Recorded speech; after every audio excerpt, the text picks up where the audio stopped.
기술지배 패러다임의 세계화.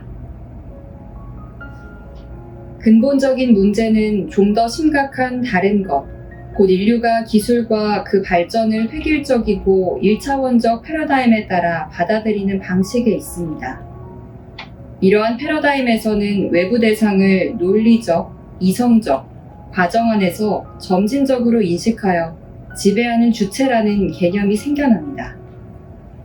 그 자체가 이미 소유와 지배와 변형의 기술인 과학적, 실험적 방법을 정립하려고 이 주체는 최선의 노력을 다합니다.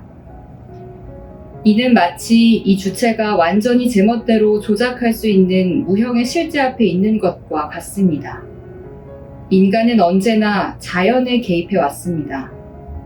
그러나 오랫동안 이는 사물 자체의 가능성을 존중하며 더불어 존재하는 것이었습니다. 이는 자연이 직접 손을 내밀어 주듯 스스로 허락한 것을 받아들인다는 의미였습니다. 반대로 이제는 만물에 손을 대는 것은 인간입니다.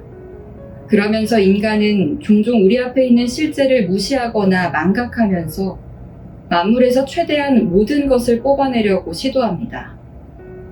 그래서 인간과 사물들은 더 이상 서로 다정한 손길을 건네지 못하고 적대적으로 대립하게 됐습니다.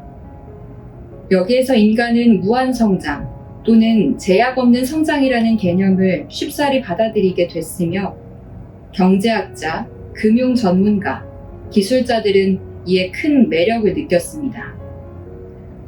이는 지구 자원을 무한히 활용할 수 있다는 거짓을 바탕으로 한 것으로 지구를 그 한계를 넘어서 최대한 쥐어짜는 데 이르게 됩니다. 이는 무한한 양의 에너지와 자원을 이용할 수 있고 그것들을 신속히 재생할 수 있으며 자연 질서에 착취해서 오는 부정적인 결과는 쉽게 완화될 수 있다는 그릇된 개념입니다. 그러므로 현대 세계의 많은 어려움은 사람들이 언제나 의식하고 있는 것은 아니지만 무엇보다도 개인의 삶과 사회의 기능을 좌우하는 인식의 패러다임에 따라 과학과 기술의 방법론과 목적을 설정하려는 경향에서 비롯된다고 할 수 있습니다. 이러한 방식을 인간과 사회의 모든 실제에 적용한 결과는 환경 악화로 드러났습니다. 그러나 이는 인간 생활과 사회 생활의 모든 측면에 영향을 미치는 환원주의의 한 지표에 불과합니다. 우리는 기술의 산물이 가치 중립적이지 않다는 사실을 인정해야 합니다. 기술의 산물은 결국 특정 권력 집단의 이해관계에 따라 생활 양식을 좌우하고 사회적 기회들을 조성하는 틀을 만들기 때문입니다. 순전히 도구적인 것으로 보이는 결정도 실제로는 우리가 어떤 사회를 건설하려고 하는지와 관련된 결정입니다. 또 다른 문화적 패러다임을 장려하고 기술을 단지 도구로만 이용한다는 개념은 상상할 수 없습니다. 오늘날 기술지배 패러다임이 매우 강력해져서 이를 수단으로 하지 않고 사는 것이 어려워졌고 그 논리에 지배되지 않으면서 그것을 활용하는 것은 더욱 어려워졌습니다. 기술과 그에 드는 비용, 세계화하고 획일화하는 그 힘에서 부분적으로나마 벗어나는 것을 목적으로 한 생활 양식의 선택은 반문화적인 것이 돼버렸습니다. 사실 기술은 모든 것을 그 엄격한 논리에서 벗어나지 못하게 하려는 경향이 있습니다.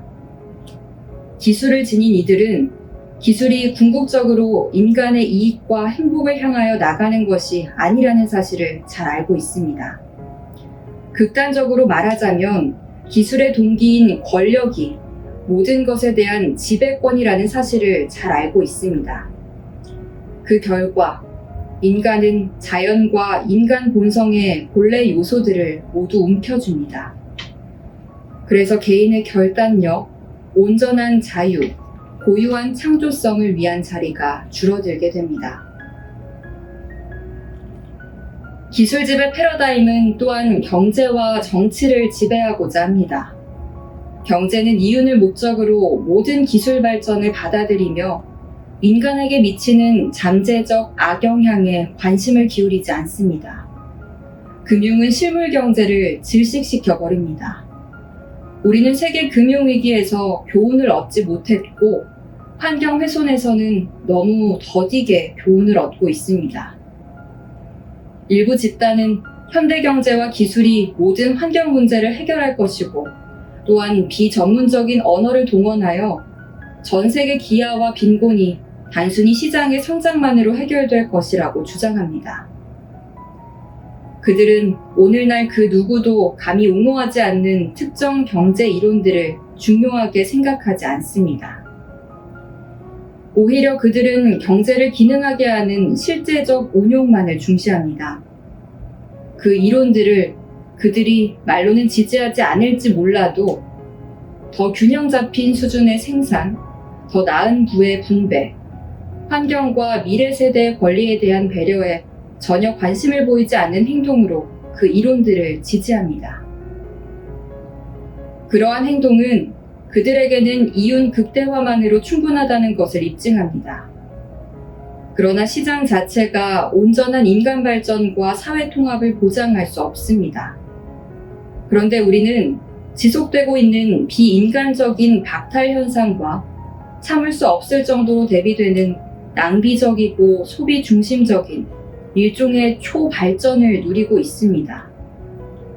그 반면에 가난한 이들이 정기적으로 생필품을 받을 수 있게 해주는 경제제도와 사회계획의 개발은 너무 더딥니다.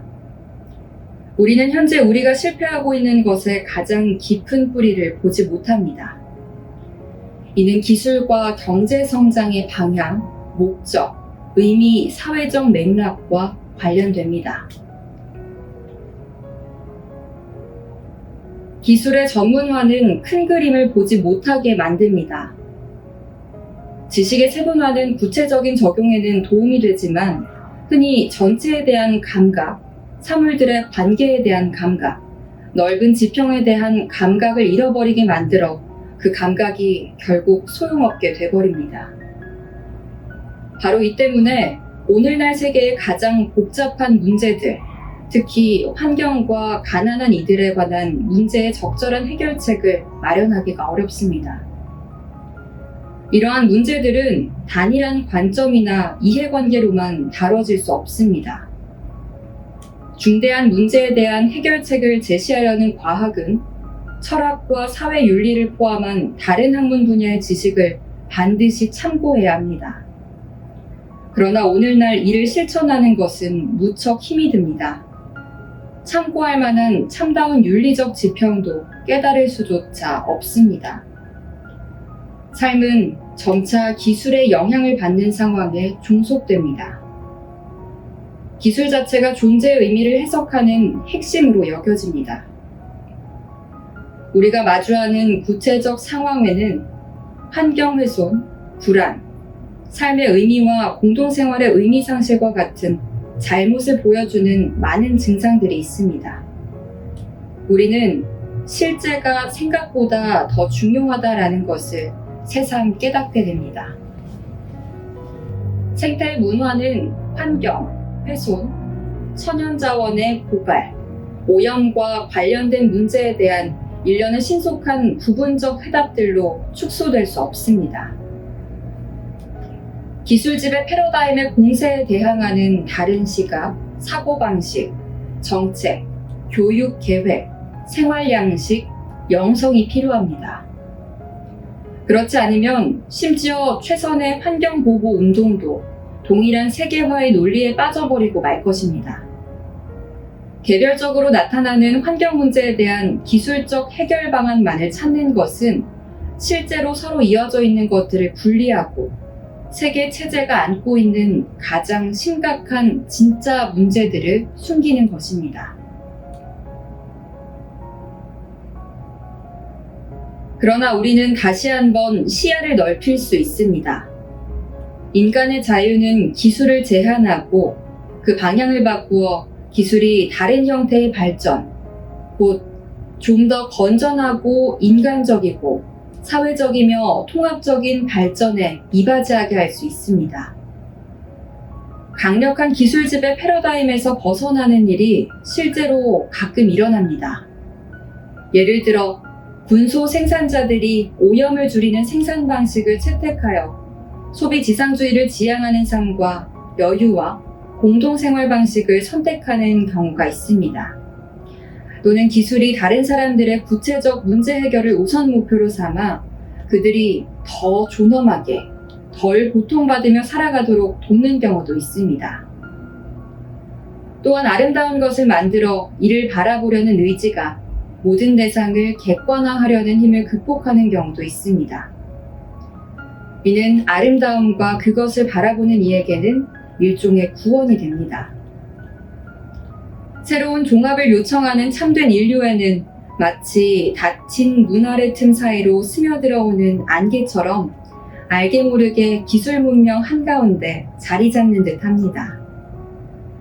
참된 인류의 굳건한 저항으로 싹트는 그 기대는 모든 어려움에도 영원한 것이 될 수 있겠습니까? 다른 한편으로는 더 이상 사람들이 행복한 미래를 믿지 않는 것 같습니다. 다시 말해서 사람들은 더 이상 현재의 세계 정세와 기술력을 근거로 하는 더 나은 미래를 맹목으로 신뢰하지 않는 것입니다. 과학과 기술 발전이 인류와 역사의 발전과 동일시 될 수 없다는 인식이 확산됐고, 더 나은 미래를 향한 길은 근본적으로 다른 데 있다는 사실을 깨닫게 됐습니다. 그렇다고 해서 기술이 마련해주는 기회들을 거부할 생각은 전혀 없습니다. 그렇지만 인류는 커다란 변화를 거쳤고 계속 나타나는 새로운 것들은 우리를 지나치게 피상적으로 한 방향으로만 이끄는 찰나적인 것을 신성하게 여기게 합니다. 잠시 멈추어 삶의 깊이를 되찾는 일이 힘들어졌습니다. 건축물이 시대 정신을 반영한다면 초대형 건축물과 획일적으로 지어진 주택단지는 체계화된 기술 정신을 표현하는 것입니다. 여기에서는 끊임없이 넘쳐나는 새로운 상품과 엄청난 단조로움이 공존합니다. 이에 굴복하지 말고 모든 것의 목적과 의미에 대한 질문을 멈추지 맙시다. 그러지 않으면 우리는 단지 현재 상황을 합리화하여 우리의 공허함을 달래줄 대체제가 점차 더 많이 필요하게 될 것입니다. 현재 벌어지고 있는 일들은 우리가 대담한 문화적 혁명을 통하여 앞으로 나아가야 할 절박한 필요성을 알려줍니다. 과학과 기술은 가치 중립적이지 않아서 한 과정의 처음부터 끝까지 여러 의도와 가능성들이 개입돼 다양한 방식으로 구체화될 수 있습니다. 석기 시대로 돌아가자는 사람은 아무도 없습니다. 그러나 속도를 줄여서 다른 방식으로 현실을 바라보며 긍정적이고 지속 가능한 발전을 받아들이는 것과 더불어 지나친 과대망상으로 잃어버린 가치와 중요한 목표들을 되찾아야 합니다.